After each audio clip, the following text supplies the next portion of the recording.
ओम शांति। ये ड्रामा के सीन तरह तरह के देखने को मिलते हैं और बाबा भी कहते हैं संगम की थोड़ी सी घड़ियां बची हैं। बाबा हम बच्चों को अचानक का खेल वर्णन भी कई बार करते हैं, कहते हैं कि बच्चे एवर रेडी रहना है, अचानक कभी भी कुछ भी हो सकता है। कई सीन ऐसे आते हैं, पर अभी अभी हमारे शांतिवन निवासी, मधुबन निवासी ज्ञानेश्वर भाई के साथ जो भी ये घटना घटी, ड्रामा की घटना कहें, अचानक का पार्ट कहें, उस आत्मा की हम कहें कि संगम की यात्रा के पूर्ण होने का दिन कहें, अंततः एक दिन हम सभी की यात्रा पूरी होती है, इस लोक से परलोक में गमन होता है, नई दुनिया कहें, नया जीवन कहें,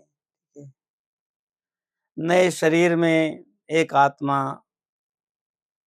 पुराने को छोड़ नए में प्रवेश करती है। और ऐसे में साथ क्या जाता है? दुनिया में कहते हैं खाली हाथ आए खाली हाथ जाना है, लेकिन बाबा हमें सिखाते हैं खाली हाथ न आते हैं न जाते हैं। इन हाथों की बात नहीं है, बात है सारी की सारी इन हाथों से जो हमने कर्म किए, उस कर्म का लेखा जोखा साथ जाता है।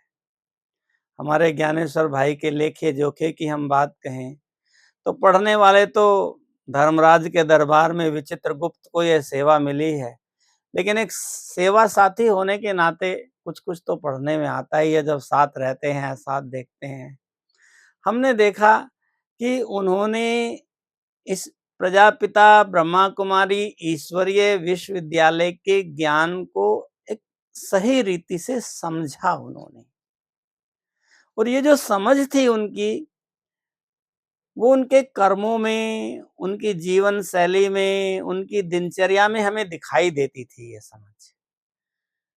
क्योंकि ऐसे भी ज्ञानेश्वर जी का तो महाराष्ट्र में नाम है, संत रहे हैं, तो इस नाम में भी वो ज्ञान समाया हुआ था। और साथ साथ जब प्रजापिता ब्रह्मा कुमारी ईश्वरीय विश्वविद्यालय से उनका संपर्क हुआ और ज्ञान कोश में उनके वृद्धि हुई, तो वो जो वृद्धि हुई थी वो दृष्टिगोचर होती थी उनके इस भाव से कि वो हर किसी को उस ईश्वरीय सत्ता से जोड़ने की कोशिश करते थे।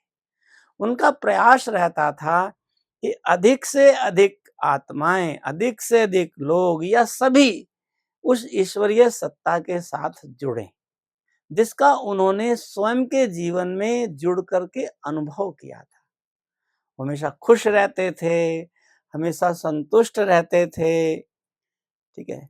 जब उनका समय अपनी रूटीन की सेवाओं से फ्री होता तो मधुबन में जो व्यक्ति आते थे, चाहे वो पार्टीज में आते थे या टूरिस्ट के रूप में घूमने फिरने आते थे या ईश्वरीय ज्ञान को जानने की जिज्ञासा रख करके आते थे, वे अक्सर उन लोगों को अटेंड करते थे, उनको ईश्वरीय ज्ञान के बारे में बताते थे, समझाते थे कि ईश्वरीय सत्ता कितनी बड़ी सत्ता है, कि वो निराकार है, ज्योति स्वरूप है, वो गुणों के भंडार हैं, ज्ञान के भंडार हैं।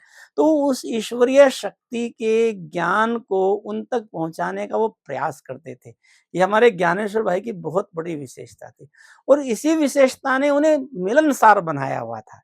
वो कोई भी कैसे भी लोग हों, अनजान हों, परिचित हों, सेंटर के ज्ञान के भाई बहने हों या सांसारिक रीति से जीवन जीने, उन लोगों के साथ बड़ी जल्दी मिक्सअप हो जाते थे। इसलिए उनके चरित्र में हम ये विशेषता देखते थे, वो मिलनसार थे, और उस ईश्वरीय ज्ञान की समझ ने ही उन्हें इतना मिलनसार बनाया था कि वो चाहते थे कि जो मुझे प्राप्त हुआ है ईश्वर से वो सबको प्राप्त हो। तो ऐसे प्यारे भाई ऑलराउंडर थे, ठीक है। चाहे खेती में सेवा का पार्ट बजवाना हो, चाहे कहीं गवर्नमेंट के ऑफिस में भी भोपाल भाई साहब जब थे तो उनको कई बार साथ ले जाते थे, गौशाला की सेवाएं कराने हैं उसमें भी वो साथ देते थे।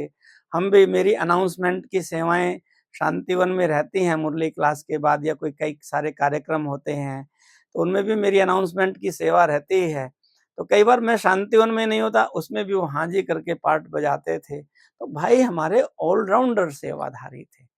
तो इस तरीके से हम देखते हैं कि वो बच्चों के साथ बच्चे भी बन जाते थे, बड़ों के साथ बड़ों जैसा भी रसूख रख करके व्यवहार करते थे और हर किसी के जीवन को इस ईश्वरीय पथ पर ले जाने का प्रयास करते थे। तो ऐसे प्यारे भाई जिन्होंने न केवल अपनी आत्मा की ज्योति को जगाया, बल्कि अनेक आत्माओं की ज्योति को जगाने के लिए अपने अंतिम क्षणों तक प्रयत्नशील रहे। हम ब्रह्मा बाबा के बारे में सुनते हैं कि बाबा ने लास्ट दिन तक भी सेवा की। निराकारी बनो, निर्विकारी बनो, निरहंकारी बनो। तो हमारे ये ज्ञानेश्वर भाई जी भी ठीक है, अपने अंतिम दिन भी ईश्वरीय सेवा पर मुंबई गए हुए थे और वहाँ सेंटर पर भी उन्होंने अपने ज्ञान रत्नों से अनेक आत्माओं की सेवा की। और जो उनको बाबा की टच होती थी कि समय बहुत कम है, अचानक कभी भी कुछ भी हो सकता है, उस पेपर में कहें, उस पाठ में कहें, वे पास होकर के महाप्रयाण कर गए। आप सभी भाई बहनें आज यहाँ माड़ा गांव में आए हुए हैं। दुर्गा बहन ने आपको श्रद्धांजलि के कार्यक्रम में बुलाया है, तो निश्चित रूप से भाई के जीवन चरित्र की ऐसी कहानियाँ सुन कर के आप भी अपने जीवन में ज्ञान को समझेंगे और ईश्वरीय जीवन को अपनाने में उनकी ये जीवन यात्रा आपको भी सार्थक सिद्ध होगी। तो ऐसी महान विभूति को हम भी, न केवल मैं, बल्कि शांतिवन निवासियों की तरफ से, मधुबन निवासियों की तरफ से सत सत समन और श्रद्धांजलि, स्नेहांजलि अर्पित करता हूँ। हमारे भाई जहाँ भी रहें, उनको बाबा की तरफ से परम शांति प्राप्त हो, सद्गुणों की खान ऐसे हमारे भाई को अगला जीवन भी श्रेष्ठ प्राप्त हो, ईश्वरीय सेवा में सहभागी बनने का उन्हें फिर से गौरव प्राप्त हो। स्नेहांजलि।